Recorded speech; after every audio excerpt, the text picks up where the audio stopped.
नमस्ते बच्चों। आज की इस वीडियो में आप सबका हार्दिक स्वागत है।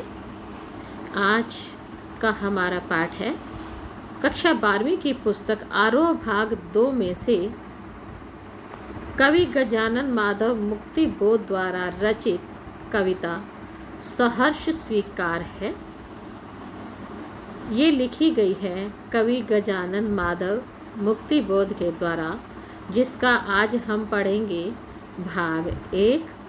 तो इससे पहले हम पढ़ेंगे कवि गजानन माधव मुक्तिबोध का जीवन परिचय। हमारे जीवन में अनेकों परिस्थितियां आती हैं, चाहे वह हम उन परिस्थितियों को स्वीकार करें या फिर ना करें। आज हम गजानन माधव मुक्तिबोध द्वारा रचित कविता सहर्ष स्वीकारा है के माध्यम से यह सीखने का प्रयास करेंगे कि जीवन में कैसे भी स्थितियां आए उसे स्वीकार कर लेना चाहिए। सुख मिले दुख मिले हमें स्वीकार करना चाहिए। कवि शमशेर बहादुर सिंह के शब्दों में गजानन माधव मुक्तिबोध की कविता क्या कहती है?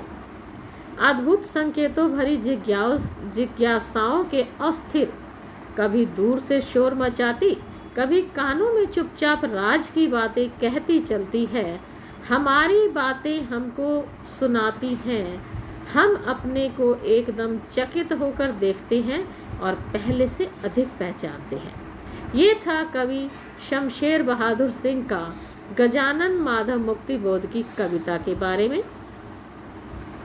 चलिए अब हम पढ़ते हैं गजानन माधव मुक्तिबोध। छायावाद और स्वच्छंदतावादी कविता के बाद जब नई कविता आई तो मुक्तिबोध उसके अगुआ कवियों में से एक थे, यानी कि श्रेष्ठ, उसको आगे लाने वाले कवियों में से एक थे।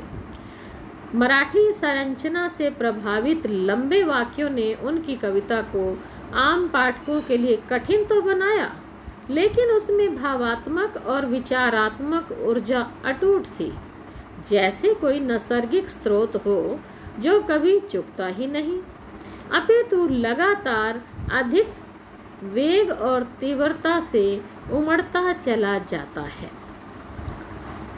गजानन माधव मुक्तिबोध का जन्म 13 नवंबर 1917 ईस्वी में शिवपुर ग्वालियर में हुआ। इनकी प्रमुख रचनाएं इस प्रकार है। इनके कविता संग्रह चांद का मुंह टेढ़ा है, भूरी भूरी खाक भूल, कथा साहित्य में इन्होंने लिखा काठ का सपना, विपात्र, सतह से उठता आदमी और आलोचनाएं, कामायनी एक पुनर्विचार, नई कविता का आत्मसंघर्ष, नए साहित्य का सौंदर्य शास्त्र। आखिर रचना क्यों इस नाम से ये प्रसिद्ध है?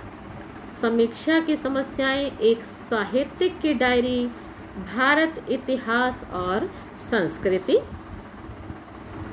मुक्तिबोध तार सप्तक के पहले कवि थे। मनुष्य की अस्मिता, आत्मसंघर्ष और प्रखर राजनैतिक चेतना से समृद्ध उनकी कविता पहली बार तार सप्तक के माध्यम से सामने आई, लेकिन उनका कोई स्वतंत्र काव्य संग्रह उनके जीवन काल में प्रकाशित नहीं हो पाया। मृत्यु के पहले श्रीकांत वर्मा ने उनकी केवल एक साहित्यिक की डायरी प्रकाशित की थी, जिसका दूसरा संस्करण भारतीय ज्ञानपीठ से उनकी मृत्यु के 2 महीने बाद प्रकाशित हुआ। ज्ञानपीठ ने ही चांद का मुंह टेढ़ा है प्रकाशित किया था।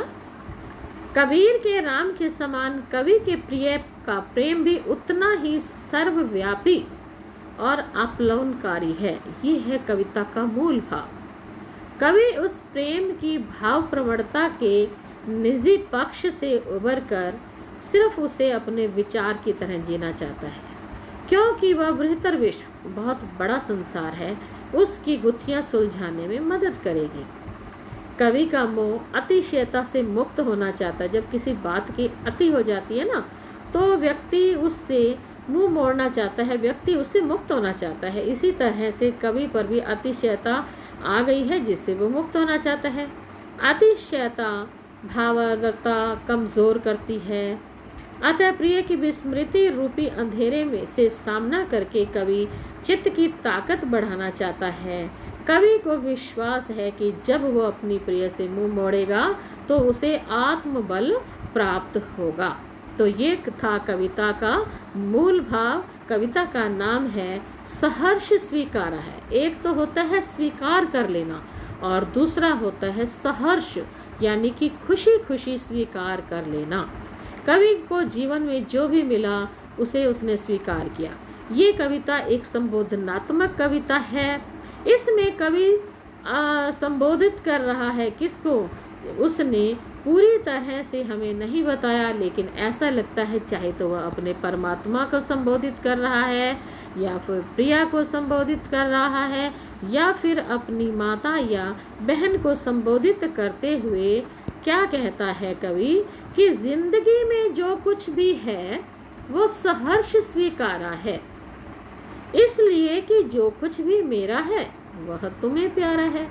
कवि अपने ईश्वर को या फिर अपनी प्रिया को या फिर अपनी माँ को, जिसको भी वो जिंदगी में सबसे ज़्यादा मानता है, उसे संबोधित करते हुए कहता है कि जिंदगी में जो कुछ भी है सहर्ष स्वीकारा है।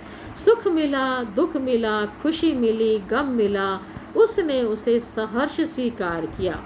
इसके भाव में कवि बताना चाहता है कि मेरे जीवन में जो कुछ भी है, जैसा भी है, मैंने उसे पूरी प्रसन्नता के साथ स्वीकार किया है।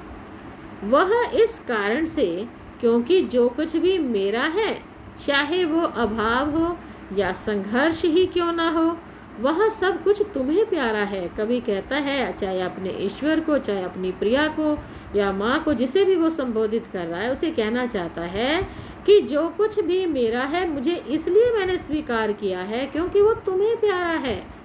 मैं तुमसे प्यार करता हूँ, जो चीज़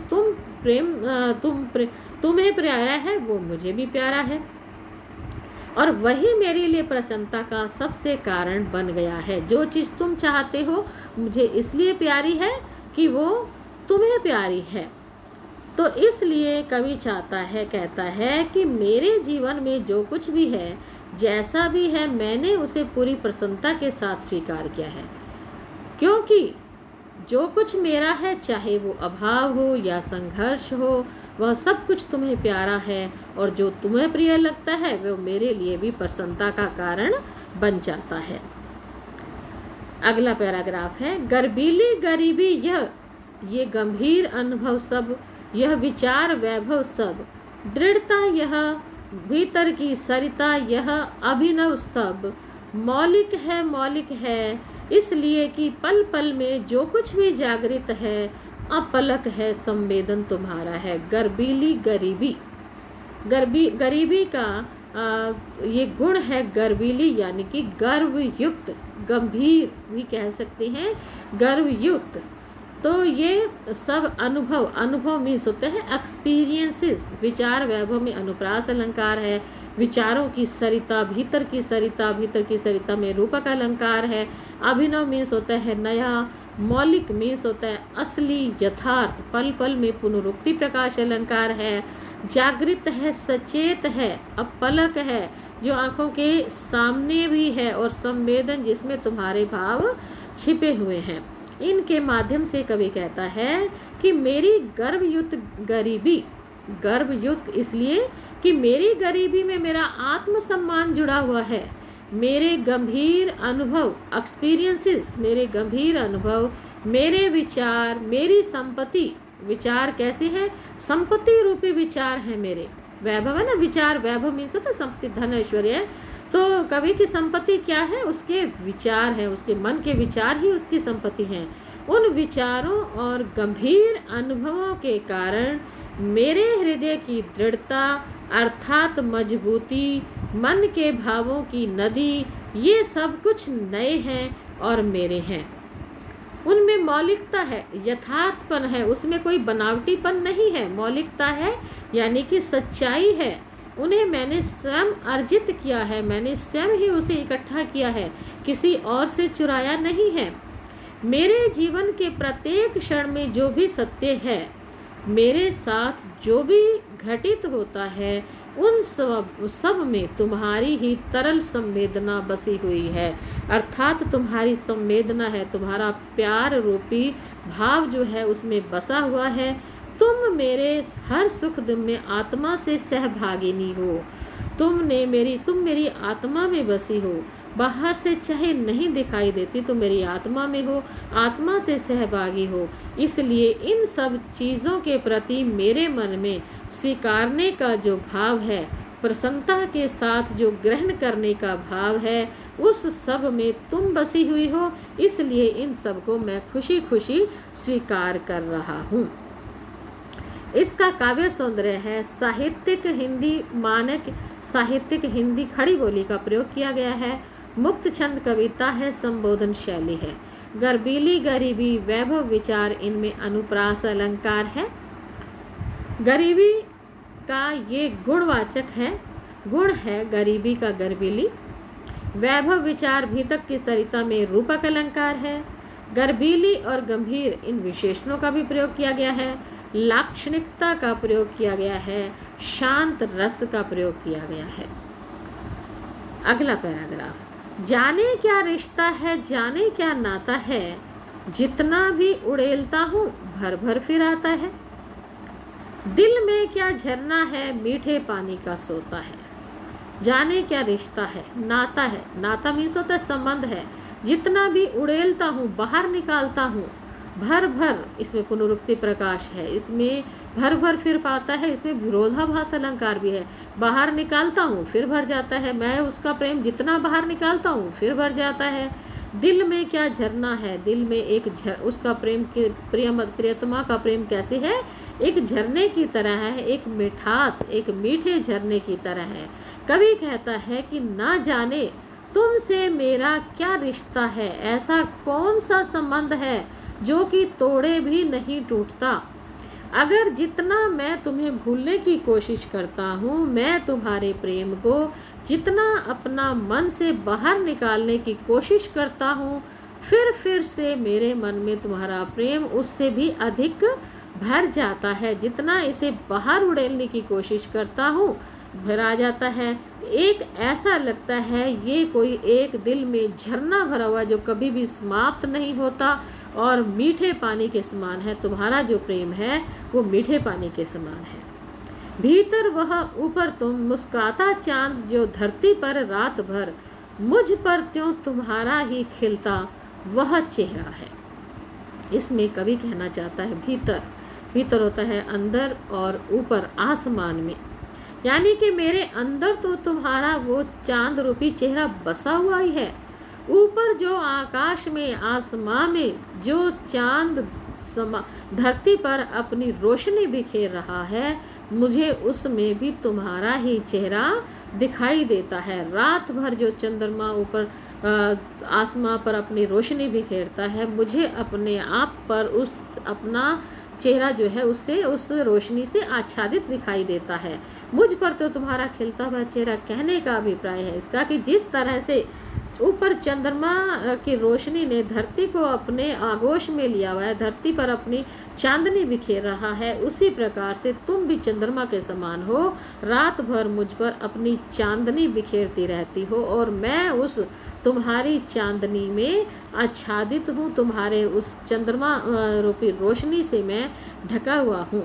कवि के ये मन के भाव हैं अपनी प्रियतमा के प्रति। अब इसका भावार्थ ये होगा कि कवि अपनी प्रिय को संबोधित करते हुए कहता है कि मेरा और तुम्हारा, पहले कहा ना उसने कि ना जाने क्या रिश्ता है और कैसा नाता है, कि तुम्हारे प्रेम रूपी जल को जितना भी मैं बाहर उड़ेलता हूँ, वह प्रेम फिर से मेरे हृदय में भर जाता है। अर्थात तुम्हारे प्रेम का प्रभाव मेरे हृदय में सदा बना रहता है। आगे कवि कहता है कि मेरे हृदय में तुम्हारा प्रेम रूपी झरना है। कवि ने अपने प्रिय के प्रेम को रूपक अलंकार का नाम देते हुए अनवरत जल से भरे हुए झरने से बांधा है और कहता है कि तुम्हारा प्रेम मीठे स्रोत के समान है जो मेरे हृदय को सदैव प्रेम रूपी प्रेम से, मीठे पानी से भरा रखता है। और कवि अपनी प्रियतमा को एक चंद्रमा के समान चंद्रमा के समान मानता है जो उस पर आच्छादित है।